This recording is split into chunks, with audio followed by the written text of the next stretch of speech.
ஷாமிலேருந்து 13 ultra அப்படிங்கிற ஒரு higher and ஃபிளாஜி smart ஃபோனை வந்து சைனாவில் லான்ச் பண்ணியிருக்காங்க. இந்த ஃபோன் கூடிய விரைவில் இந்தியாவிலும் வர்றதா இருக்கு. இந்த ஃபோனில் வந்து பக்காவான ஒரு கேமரா இருக்கு. அது மட்டும் இல்லாமல் பல விதமான ஸ்பெஷலான விஷயங்கள் இந்த ஃபோனில் இருக்கு. அப்படி எல்லா விஷயங்கள் இந்த ஃபோனில் கொண்டு வந்திருக்காங்க. மேலும் என்ன ஃபீச்சர்ஸ் இருக்கு அப்படிங்கிறது டீட்டெயிலாக இந்த வீடியோவில் பார்க்கலாம். வீடியோக்குள்ள போக ஒரே லைக் கொடுத்துருங்க. அப்படி உங்கள் ஃப்ரெண்ட்ஸ் மற்றும் ஃபேமிலிஸ்க்கு ஷேர் பண்ணி விடுங்க. முதல்ல இந்த ஃபோனில் இருக்கிற டிஸ்பிளேலேருந்து ஆரம்பிக்கலாம். ஃப்ரண்ட் சைடில் ஒரு 6.73 இன்ச்சுக்கான குவாட் ஹெச்டி ப்ளஸ் ரெசல்யூஷன் உள்ள AMOLED டிஸ்பிளே கொடுக்குறாங்க. 20:9 ஆஸ்பெக்ட் ரேஷியோ வருது. HDR10+ support. 1லேருந்து 120 ஹெர்ட்ஸ் வரையும் வேரியபிள் ரெஃப்ரெஷ் ரேட், 240 ஹெர்ட்ஸ்க்கான டச் சாம்பிளிங், 2600 நிட்ஸ்க்கான பீக் பிரைட்னஸோட வருது. மேலும் 1920 ஹெர்ட்ஸ்க்கான PWM டிம்மிங், டால்பி விஷன் மற்றும் கார்னிங்கோலா கிளாஸோட விட்னஸ் ப்ரொடெக்ஷனோட இந்த டிஸ்பிளே வருது. ஸோ இந்த டிஸ்பிளேல வந்து LTPOக்கான C7 டிஸ்பிளே கொடுத்துருக்க காரணத்தினால 1லேருந்து 120 ஹெர்ட்ஸ் தேவைக்கு ஏற்ற ரெஃப்ரெஷ் ரேட் மாறிக்கிட்டே இருக்கும். அது மட்டும் இல்லாமல் நமக்கு in display finger print scanner சப்போர்ட்டும் இருக்கு. இது போக இந்த இன் டிஸ்பிளே ஃபிங்கர் பிரிண்ட் ஸ்கேனர்ல நம்மளோட ஹார்ட் ரேட்டும் மானிட்டர் பண்ண முடியும். அதாவது ஃபிங்கர் பிரிண்ட் சென்சர்ல வந்து உங்க கட்ட வரல கொஞ்சம் நேரம் வைக்கும் போது ஆட்டோமேட்டிக்காக உங்க ஹார்ட் ரேட்டை வந்து அது மெஷர் பண்ற மாதிரியாக ஃபீச்சர்ஸ் இருக்காங்க. மேலும் இந்த டிஸ்பிளே வந்து ஒரு பஞ்சுவல் டிஸ்பிளேயாக கொடுக்குறாங்க. இது போக சைடில் வந்து எட்ஜஸ்லாம் வந்து கர்வ் பண்ணியிருக்காங்க. ஸோ ஒரு பக்காவான ஒரு AMOLED டிஸ்பிளே இந்த ஃபோனில் கொடுத்துருக்காங்க. அடுத்தபடியாக ப்ராசர் பத்தி பார்க்கலாம். இந்த போன்ல ஸ்னாப்டிராகனோட 8 Gen 2 அப்படிங்கிற 4 nm ப்ராசர் பயன்படுத்துறாங்க. கிராபிக்ஸ்க்கு அட்ரினோட நெக்ஸ்ட் ஜென் GPU வருது. ஸோ ப்ராசர் வந்து ஒரு ஃபிளாக்ஷிப் சிப்செட்டாக கொடுத்த காரணத்தினால ஹெவியான கேம்ஸ் மற்றும் ஆப்ஸ் எல்லாமே ரன் பண்ண முடியும். ஸோ இன்னைக்கு தேதியில் இருக்கிற ஒன் ஆஃப் த பவர்ஃபுல்லான சிப்செட்டுங்கிறது வந்து குறிப்பிடத்தக்கது. RAM மற்றும் இன்டர்னல் ஸ்டோரேஜ் அப்படின்னு பார்க்கும்போது இந்த ஃபோன் 3 டிஃபரெண்டான கான்ஃபிகரேஷன் வரும் சொல்லி எதிர்பார்க்கப்படுது. அது மாதிரி பார்க்கும்போது 12GB RAM 2GB storage, 16GB RAM with 512GB storage மற்றும் 16GB RAM வித் 1TB ஸ்டோரேஜோட வருது. ஸோ இப்போதைக்கு லேட்டஸ்ட்டாக மார்க்கெட்டில் இருக்கிற ஃபோனில் வந்து 1TB ஸ்டோரேஜோட வந்திருக்கிற மொதல் ஃபோன் இதாக தான் இருக்கும் எதிர்பார்க்கலாம். ஸோ அந்த அளவுக்கு சூப்பரான ஸ்டோரேஜ் வந்து கொடுத்துருக்காங்க. RAM DDR5X RAM பயன்படுத்துறாங்க. ஸ்டோரேஜ் வந்து UFS 4.0 வருது. ஸோ ரொம்ப ஃபாஸ்ட்டான ஒரு டேட்டா ட்ரான்ஸ்ஃபர் வந்து இந்த ஃபோன்ல இருந்து எதிர்பார்க்கலாம். மற்றபடி டூல் சிம் சப்போர்ட் இருக்கு. ஆனால் மைக்ரோ SD கார்டுக்கான சப்போர்ட் இந்த ஃபோனில் கிடையாது.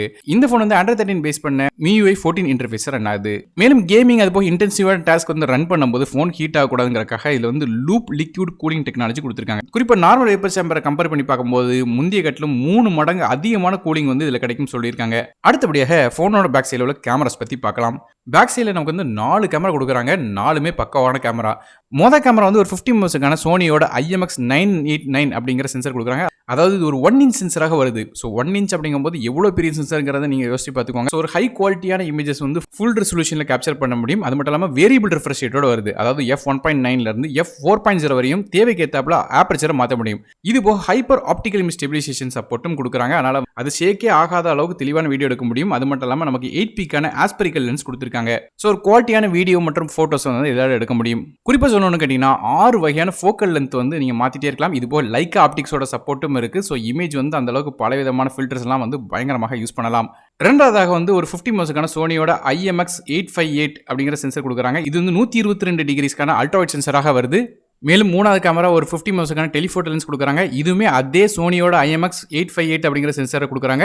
இந்த கேமராவில் 75mm ஈக்குவலன்ட் ஃபோக்கல் லென்த்தில் வந்து ஃபோட்டோஸ் மற்றும் வீடியோஸ் எடுக்க முடியும். ஆப்டிகல் இமேஜ் ஸ்டெபிலைசேஷன் சப்போர்ட் இருக்கு. மேலும் 3.2x வரையும் ஆப்டிகல் ஜூம் பண்ண முடியும். இது போல் 120mm சூப்பர் டெலிஃபோட்டோ லென்ஸ்லாம் இதில் வந்து ஃபோட்டோஸ் வந்து எடுக்க முடியும். ஸோ அந்த அளவுக்கு பயங்கரமான ஜூமிங்கில் வந்து கெப்பாசிட்டி வந்து இந்த ஃபோனோட கொடுத்துருக்காங்க. இது போக இன்னுமே உங்களுக்கு ஜூமிங் பத்தலைன்னா அதுக்கும் ஒரு கேமரா கொடுத்துருக்காங்க. அது 50 மெகாபிக்சலுக்கான சோனியோட IMX858 சென்சர். அதாவது இந்த கேமரா வந்து ஒரு பெரிஸ்கோப் டெலிஃபோட்டோ லென்ஸாக கொடுக்குறாங்க. நாலாவது கேமரா வந்து ஒரு 50 மெகாபிக்சலுக்கான சோனியோட IMX858 சென்சர் கொடுக்குறாங்க. இது பெரிஸ்கோப் டெலிஃபோட்டோ லென்ஸாக வருது. அதாவது டெலிஃபோட்டோ லென்ஸோட ஜூம் பத்தலைன்னா அதோட பயங்கரமாக ஜூம் பண்ணுற அளவுக்கு வந்து இந்த கெப்பாசிட்டி வந்து கொடுக்குறாங்க. இந்த கேமராவோட 120mm ஈக்குவலன்ட் ஃபோக்கல் லென்த்தில் வந்து வீடியோஸ் எடுக்க முடியும். அது மட்டும் இல்லாமல் ஆப்டிகல் இமேஜ் ஸ்டெபிலைசேஷன் சப்போர்ட் இருக்கு. இது இப்போ 10x வரையும் ஆப்டிகல் ஜூம் பண்ண முடியும். 120x வரையும் டிஜிட்டல் ஜூம் பண்ண முடியும். மேலும் லைக்காவோட சூப்பர் ஐகான் ஆப்டிக்ஸ் சப்போர்ட்டும் இருக்கு. டால்பி விஷன் HDRோட சப்போர்ட்டும் இருக்கு. 8K வரையும் வீடியோ வந்து பிரைமரி கேமராவோட எடுக்க முடியும். ஸோ இந்த நாலாவது கேமரா வந்து அட்டகாசமான ஜூம் வந்து பண்ண முடியும். ஸோ ரொம்ப தூரத்தில் உள்ள ஷார்ட்ஸ் கூட தெளிவாக எடுக்கிற மாதிரியாக வந்து ஃபோட்டோஸ்லாம் வீடியோஸ்லாம் எடுக்க முடியும். ஸோ ஆக மொத்தம் 3 சோனியோட IMX858 சென்சர் கொடுக்குறாங்க. மொதல் கேமரா மட்டும் 1 இன்ச் அதாவது சோனியோட IMX989 சென்சர் கொடுக்குறாங்க. ஸோ ரொம்ப பக்காவான ஒரு கேமரா ஃபோனாக வருது. மேலும் ஃப்ரண்ட் சைட் செல்ஃபி அப்படிங்கும்போது 32 மெம்பர்ஸ்க்கான RGBW ஃப்ரண்ட் கேமரா கொடுக்குறாங்க. f2.0 அப்பர்ச்சரில் வருது. இது போக இன்ஃப்ராரெட் சென்சரும் இருக்குது. அதாவது ரிமோட்டாக கூட உங்கள் ஃபோனை வந்து ஆப்ரேட் பண்ணிக்க முடியும். 3.5 ஆடியோ ஜாக் சப்போர்ட் கிடையாது இந்த ஃபோனில். அதுக்கு பதிலாக USB Type-C ஆடியோ தான் கொடுக்குறாங்க. ஹைரஸ் ஆடியோ சப்போர்ட்டும் இருக்குது. டியூல் ஸ்பீக்கர்ஸ் டால்பி அட்மாஸ் மாதிரி சப்போர்ட்டும் தராங்க. இந்த ஃபோனுக்கு IP68க்கான ரேட்டிங் இருக்குது. ஆனால் தண்ணி பட்டால் பிரச்சனை இருக்காது. ஹெவியான மழையில் ஃபோன் எடுத்துகிட்டு போனால் கூட எந்த விதமாக பிரச்சனை இருக்காது. நெட்வொர்க்ஸ் அப்படின்னு பார்க்கும்போது இதில் 5Gக்கான SNSS சப்போர்ட் இருக்குது. மேலும் dual 4G VoLTE, Wi-Fi 6, Bluetooth 5.3, dual pant GPS, Navik மாதிரி பல விதமான விஷயங்கள் கொடுக்குறாங்க. NFC சப்போர்ட்டும் வருது. இந்த ஃபோனோட பேட்டரிஸை பற்றி பேசலாம். இல்லை ஒரு பெரிய 5000 mAh பேட்டரி கொடுக்குறாங்க. இது சார்ஜ் பண்ணுறதுக்கு 90 வாட்க்கான ஃபாஸ்ட் சார்ஜிங் சப்போர்ட் இருக்குது. மேலும் வந்து வயர்லெஸ் சார்ஜிங் சப்போர்ட்டும் இருக்கு. அதுல வந்து 50 வாட் வரையும் ஃபாஸ்ட் சார்ஜிங் சப்போர்ட் தராங்க. இது போக ரிவர்ஸ் வயர்லெஸ் சார்ஜிங் இருக்கு. அது மட்டும் இல்லாம Xiaomiயோட சர்ச் G1 பேட்டரி சிப் மேனேஜ்மென்ட்டும் குடுக்குறாங்க. அதனால வந்து நமக்கு வந்து 90% தாண்டும்போது ஆட்டோமேட்டிக்காக வந்து அந்த பேட்டரியோட ஹெல்த்தை வந்து பாதுகாக்கிற மாதிரியாக வந்து சிப் வந்து பவரை கட் ஆஃப் பண்ணிடும். சார்ஜ் பண்ணுறக்க USB type C port 3.2 USB version கொடுத்துருக்காங்க. ஸோ ரொம்ப நல்ல ஒரு ஃபாஸ்ட்டான ட்ரான்ஸ்ஃபர் வந்து இது மூலமாக கிடைக்கும். மேலும் இந்த ஃபோனோட பேட்டரி வந்து கம்மியாக இருக்கும்போது ஆட்டோமேட்டிக்காக பேக்ரவுண்ட் ஆக்டிவிட்டீஸில் வந்து குறைச்சிடும் சொல்லியிருக்காங்க. அது மூலமாக 60 நிமிஷம் எக்ஸ்ட்ரா பேட்டரி லைஃப் கிடைக்கும் சொல்லியிருக்காங்க. மேலும் இந்த ஃபோனோட பேக் சைடு வந்து ஒரு நானோடெக் சிலிக்கான் லெதர் கொடுத்துருக்கா சொல்கிறாங்க. அது மூலமாக நமக்கு ஃபிங்கர் பிரிண்ட் ஸ்மட்ஜஸ்லாம் வந்து படா சொல்லியிருக்காங்க. கடைசியாக இந்த ஃபோனோட விலையை பற்றி பார்க்கலாம். சைனாவில் லான்ச் ஆன பிரைசிங் வச்சு கம்பேர் பண்ணி பார்க்கும்போது இந்த ஃபோனோட விலை வந்து ஒரு 75,000 செக்மெண்ட்டில் லான்ச் ஆகும் எதிர்பார்க்கலாம். இந்தியாவில் வந்ததுக்கப்புறம் என்ன பிரைசிங்கில் லான்ச் பண்ணுறாங்க அப்படிங்கிறது வந்து டிஸ்கிரிப்ஷன் பாக்ஸில் மென்ஷன் பண்ணுவேன், செக் பண்ணி பாருங்க.